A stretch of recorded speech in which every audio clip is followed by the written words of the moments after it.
Hello, welcome to the second instalment of the story behind the story, all about how the Animalympics went from an idea inside my head to a finished and published book.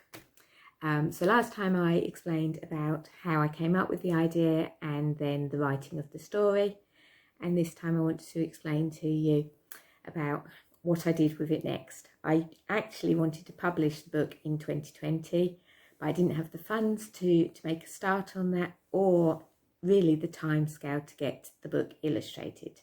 So instead, having heard about what was going on with the zoos when we were in lockdown, I thought the story was ideal to be used to raise funds for the zoos. So that's what we went and did. I say we, it was me, I did it.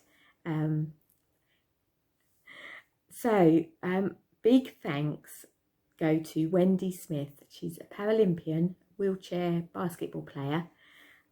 I do know her personally, and I asked her if she would read the basketball verse, and she said yes. And not only did she say yes, she introduced me to 3 other athletes, 2 Paralympians and an Olympian, and they all said yes as well. And then they introduced me to people, and it's just been amazing. I also then got very brave and messaged people that I didn't know, and some of them said yes, including Marcus Mepstead. He was out in the Olympics in Tokyo this year. He's a fencer. So that was amazing. The amount of talent in my hometown and close by is amazing. My children go to karate club, and one of their coaches there was actually England champion a few years ago. So he read the martial arts verse for me. We have in-housed the BMX world champion. There's a number of athletes. My son goes to athletics, so there's a number of athletes from his club who have competed for either the region or for the country.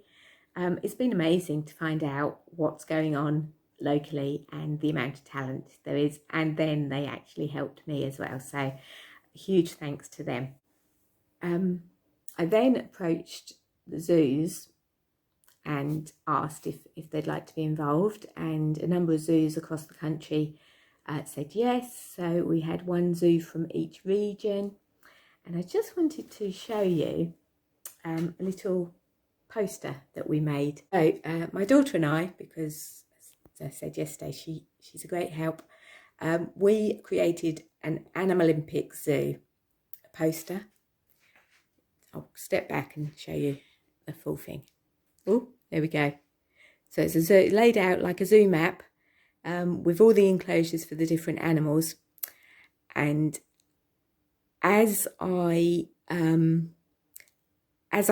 contacted people and they said yes, I would add their name to the enclosure. So up here, is that focused? Up here in the golf enclosure where we have the ostriches, and the diving enclosure where we have the otters, we have Jess Pilgrim and Yona Night Wisdom. You may have seen Yona out in Tokyo as well, if you're watching the diving. So what I did was all of the boxes were white, and then when people said to me that they would record a video of themselves reading, I put a blue line around the enclosure, and then when they sent me the video, I coloured it in yellow. As you can see, some of the yellow is faded, and the ones that don't have names on meant that I did those readings, because I didn't get people, athletes for each event, but there are lots of names on there. Hannah Cockcroft, she will be out in Tokyo. Well, I think she's there now already, getting prepared for the Paralympics, as is Nathan Maguire, Richard Giussaro. Not sure if there's anyone else going out there for the Paralympics that I know on here. Oh, yes, there is. Weightlifting. Here we go. Here he is. He's Ali Jawad. So he's out in Tokyo as well at the moment. And then down at the bottom, go past badminton, we've got meet the team, because a lot of the animals working behind the scenes. And then finally, I was updating the money raised as we went along, as we've received donations. And the final total was 732. The fundraiser is still online on GoFundMe. If you want to help now, you can head over there, make a donation, and you will still get the videos of all those fantastic sports people reading their sports verses. The final, the closing ceremony, I should say, of the Animalympics was read by Adam Hills. So that's a huge bonus for the fundraiser that Adam agreed to do that for us, for me.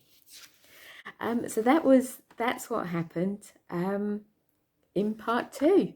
So next week I'll be sharing what I did next and how I got it from a fundraiser into